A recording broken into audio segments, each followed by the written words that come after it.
evening, and welcome to this Week in Review. Tonight's stories include: we visited Mrs. Ann's Grade 1 class. Virgil Lyons had a special presentation on Wednesday. The FFAW held an important meeting this past week. These stories plus community events, the BBS Playbill, Off the Rack, and more coming up after this.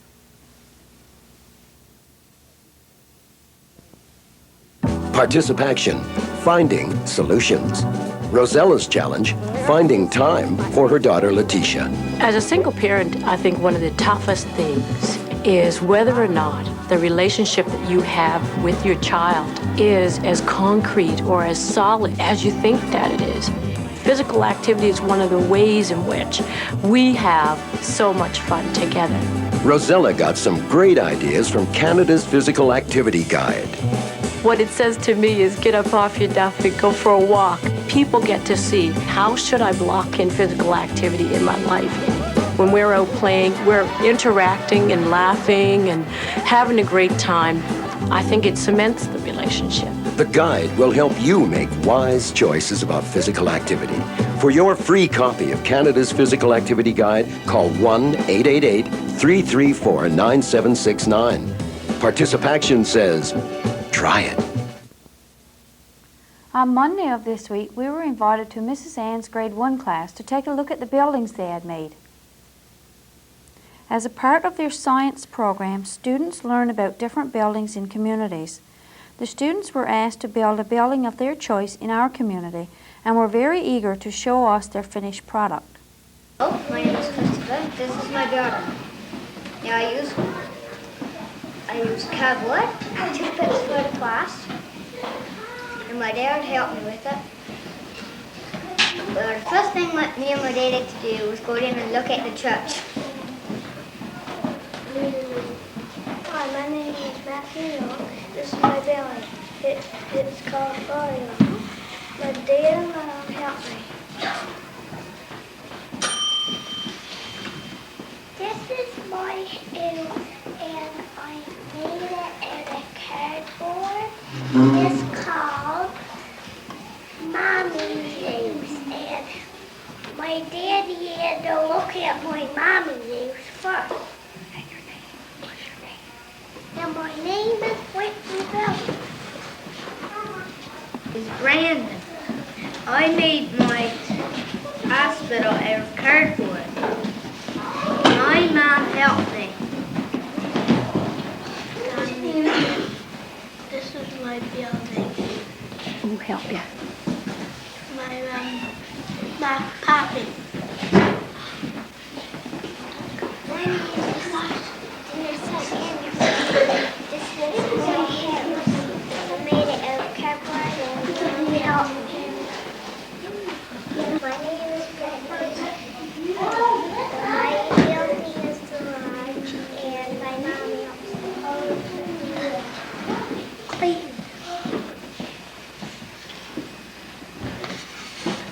Tell me the name of your building. This is where Papa's store is. And who helped you? Papa. My name is Olivia. This is a church. My mom helped me. Hello, my name is Kyle. Me and my father made this. Which building is it? BBS. Hi, my name is Jenny, and this is Grandma's house, and my mom and dad and Grandpa helped me. Hi, my name is Reggie. This is my pappy's and my cabin, and my dad helped me. Hi, my name is Vanessa. This is my pappy's stage. My mom and dad helped me make it. This is the community center. My dad helped me make it. Hi, my name is Jessica, and this is my church. And my mom and dad helped me. Hi, my name is Drew. I made Clifford's goggles. Mom helped me. Hi, my name is Hope, and my dad helped me make it. What is it?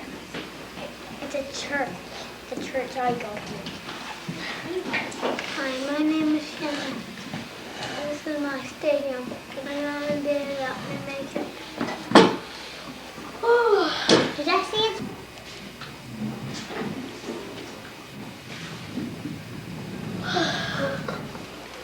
Like that? Hello, my name is Dominique. This is my building. Who helped you? Dad. Billy. My building is a chateau. Who helped you? My mom helped me. What's your name? And what's your building? Who helped you? Penguins is a theme the grade 1s are working on in language arts. It seems to be tradition that the grade 1 class make penguins from Play-Doh. They are also doing center work which includes books, crafts, using the dictionary, and a CD-ROM program all about penguins, of course. The students were delighted to sing us their penguin song with the help of music by Craig Young.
Thanks to Mrs. Ann and her grade 1 class for inviting us to see their buildings and penguins.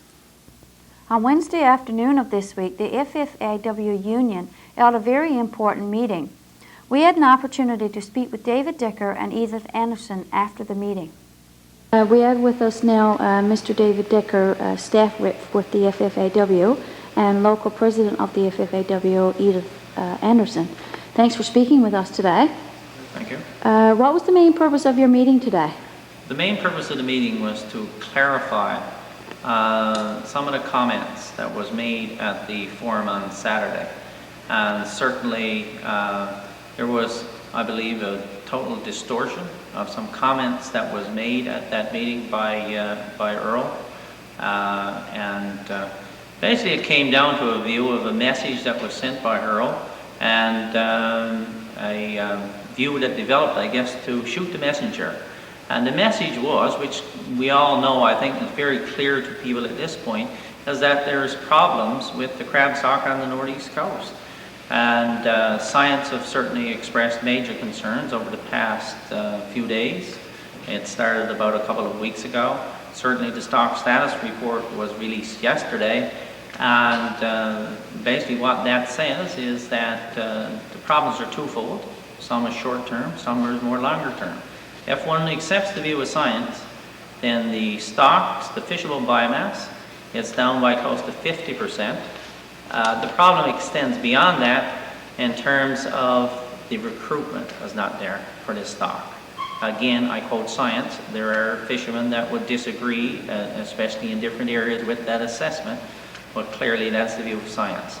That is going to have an impact on the crab fishery in all Newfoundland, and I think the message that Earl delivered on Saturday was to let people know that this was there and this makes things more difficult. That was then misinterpreted or either intentionally or unintentionally to be something totally different. Okay, so what you're just referring to would be what our sources said that Mr. McCurdy, president of the FFAW, said any increase in the offshore would be given to the insurer. This is what you're referring to. Well, I'll quote from the minutes or a brief that was prepared from that meeting by the moderator, I guess, that was there. And I'll quote exactly what was said as opposed to somebody's interpretation of what was said. And what it said is that the union supports the concept of pursuing a supply of crab that will give these communities a new lease on life. However, it cannot be done at the expense of existing participants in the crab fishery. Any decision to allocate crab to revitalize these communities will have to come from additional quotas, not from existing quotas. That is totally in line with the presentation that was made by the mayors or of representatives of all these communities about 4 or 5 weeks ago in St. John's to Bill Matthews, John Efford, minister, people from the Department of Fisheries. It was also the same statements that was made by the mayor of this community to Fisheries Forum 2000 in St. John's about 2 weeks ago. And it's unfortunate that then got misinterpreted, totally distorted to be something else, and certainly our meeting today was about that and to clarify that, and I think we had a very, very good meeting, and people certainly know where the union stands on this. Okay. So what does the union, the local union, intend to do about this problem now of not having enough quota for our fish plant here in Burgeo? First, I'd like to clarify. The issue on whether there's quotas or anything has not been determined yet. So the effects of that scientific report has not been assessed yet. That'll be done over the next weeks, and that decision certainly will come from the minister. Again, Earl's point was to allow the people of these communities to know what was going on. Because the unfortunate thing was that some of the people who would come to that meeting was willing to walk away from this and not even let the people of this community know how difficult things had gotten over the last little while. And I think it's very important, and Earl thought very important, that you let people know exactly where things are. Okay, so this was all because of what is expected to happen but has not been announced yet. It is all a result of this scientific report that has come out, and it's clear. We don't know what the extent is, but it's very clear that there are going to be dramatic cuts in some areas for sure to the crab quotas. Okay, so pending that, with the expectation that there will be cuts in the crab quota, again, what will our local union be trying to do to get crab into Burgeo? Well, I guess the first thing we will have to do, or the first thing we got planned to do, is that we're going to put a petition around Burgeo that we're going from door to door. Plus, I guess we were going to request another meeting of all officials and to get them here and just let us know, I guess, on what is going to happen to this community. So do you expect that to be a public forum, or? Yes, we would hope, but that's what we would ask for, a public forum so people can air their voices. Okay, so questions. So who do you, or I should say, who are you going to invite or ask to come? Well, I would say our MHA, our MP, and I mean for sure the Premier Tobin, and you got Delaware there. I don't know if you might get someone from his office, and I guess anybody else that we got to bring in. So how was the meeting overall, like as in, how did your membership accept this going around with petitions as a step? Were they favorable? Yes, they were. As a matter of fact, I would like to thank those volunteers that will be going around, because those are the people who are going to get the names, and we need them as soon as we can. I encourage people out there, I mean in the town, in the community, because not only plant workers are depending on this, we're all depending on this to live in this community, so I encourage everyone to sign. Okay, Mr. Decker, anything else you'd like to add? Well, again, the form that was proposed here today, it's very important that it be open. Clearly, from the results of the meeting on Saturday and the misinterpretations that was placed in the comments was said, it's clear that these forms should be open and people should have a chance to see for themselves what people are saying and have a chance to question any comments that are made and clarify it, because this is just too important. I mean, the future of Burgeo obviously hangs in the balance of what's done over the next little while with regards to these decisions with quotas.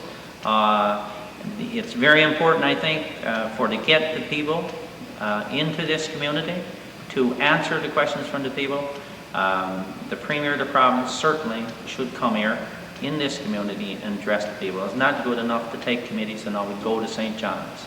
The life in St. John's is totally different from the life here in Burgeo, and to get a full appreciation for the difficulties there, I think it's important to come here and speak to the people and listen to the people. Okay. When you get a date or some other information as to when you'll be having this meeting, please let us know. Okay. And thanks for speaking with us today. Thank you. Stay tuned for more of This Week in Review coming up after this. Physical activity! Get it right! Physical activity! Get it right! Physical activity! Get it right! Attention, attention. It's time for some action. At school or at home. Hey, you got to be moving.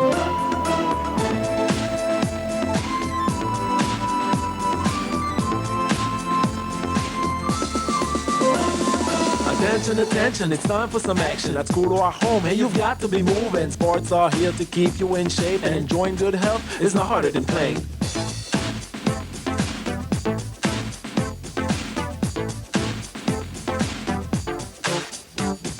A little fresh air, healthy way of eating. These are the keys to exploring the horizons. If you ask me, well, physical activity lets you go through a whole school day easily. Be part of it, do something for your body. Go outside, let your lungs have a party. Healthy body brings out the healthy spirit. Physical activity, can't live without it. On Wednesday of this week, the Burgeo Lions invited us to a special presentation. President Jim Marsden presented 10 members of the Lions Club with jackets in honor of their 25 years of service to the club. 3 members were presented with wall clocks for their 25 years of service. President Lion Jim gave a brief history of each person who were presented with gifts, including who had life membership and which offices they served on. George Ball, Rod Kosser, Clayton Ingram, Stan Kosser, George Sutton, Clayton Mead, Gordon Ingram, Gerald Barter, Frank Han, and Guy Han were presented jackets. Mark Dolman, Hector Pollard, and Clarence Moden were presented clocks, like the one Lion Guy Han is holding. All members received a 25-year Lion pin. Max Bellard was given a special honor of placing a new clock on the wall. This was a joke shared by the Lions member, something to do with Max constantly asking the time. Congratulations to all members who were presented with their 25-year service awards.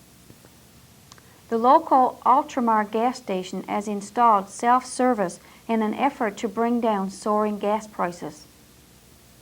George Irrett informed us on Friday of this week that in an effort to bring his customers a better gas price, the Ultramar gas station has been converted to a self-serve station.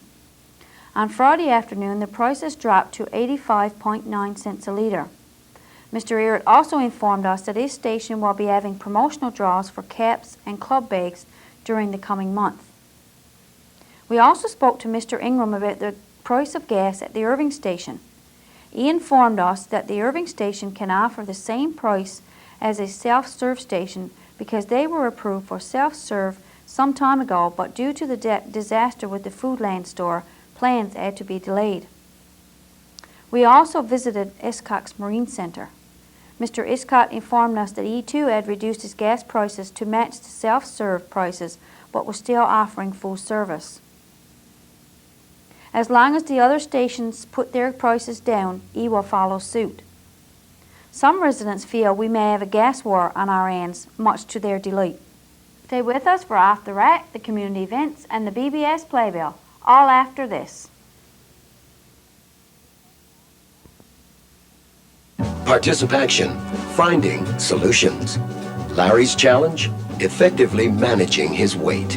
I've had a weight problem or a weight issue. It's certainly an issue, with my family. Diabetes, heart, the blood pressure.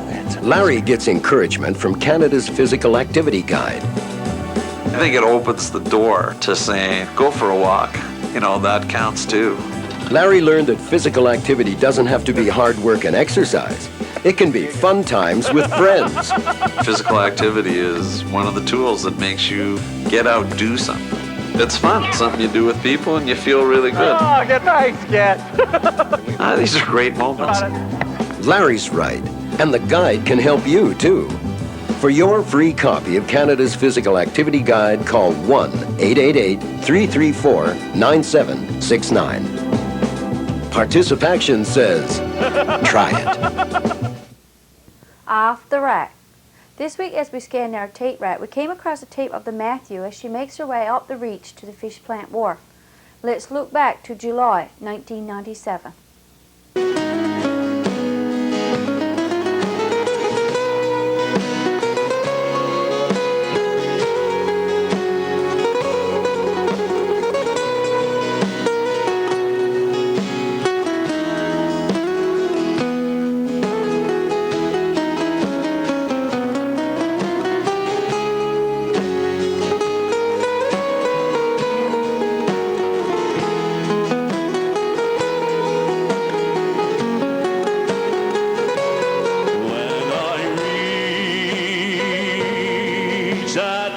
Big show where the ground swells break asunder, where the wild sands roll till the surges toll. Let me be a man and take it when my dory fails to make it. Good evening and welcome to the community event segment of tonight's broadcast. I'm Jennifer Marks. The winners of the St. John Central High TV Bingo was Rose Young. Congratulations, Rose. The San&C Committee will be hosting the next TV Bingo on Wednesday, April 5th at 7 p.m. Cards are $1 each or 6 for $5 and can be purchased from any San&C Committee member or are in most stores around town. Please support the San&C Committee and play TV Bingo. The St. John Central High School grade class will be having a cold plate takeout on Sunday, April 9th. Plates cost $3.50 each. If you would like to order a cold plate, call Corey at 886-2732, Michael at 886-2783, Angela at 886-2947, or Bernie at 886-2740, and leave your name and the number of cold plates you would like to order. The ACW will be having their annual spring sale on Saturday, April 8th in the Parish Hall. Doors open at 2 p.m. and the sale starts at 2. There will be baked goods, knitted and crocheted items, crafts, and $1 surprise gifts for the children. Afternoon tea will be served for $2 immediately following the sale. Tickets will also be sold. So come to the Parish Hall on Saturday, April 8th for the ACW spring sale. The Anglican Church Choir is selling tickets on a basket of towels. Proceeds will help to pay for a bus trip to Robinson's, where they have been asked to be the lead choir at the 2000 celebrations. This is quite an honor, but they cannot do it without your help. Please support their project. Tickets are available at Foodtown and Midtown or from any choir member. If your group or organization has an upcoming event plan, we will be happy to advertise it for you. Just call the BBS office by Wednesdays of each week to have items included in this portion of our broadcast. That concludes the community event segment of tonight's broadcast. See you next week. BBS Playbill. Join us on Monday for a video called Cambridge Bay Revisited, Compliments of Ramya Broadcasting and Inri Giles. Tune in on Tuesday for a rebroadcast of Pansy's Garden. Try your luck on Wednesday by playing San&C TV Bingo. Following the bingo, we will have the Education Week activities with the graduation class time capsule and Mrs. Tucker's Robert Munch plays. Tune in on Thursday when we'll have a rebroadcast of The Bandwagon. Join Pansy and the gang for 2 stories, a craft, and lots of fun on Saturday morning at 11 a.m. on Pansy's Garden. And I'll be here again next week with This Week in Review. Next week's program will be followed by entertainment from Ramya Broadcasting with the Pink Boys. Please stay tuned now for The Bandwagon. For This Week in Review, I'm Marie Rose. Good night.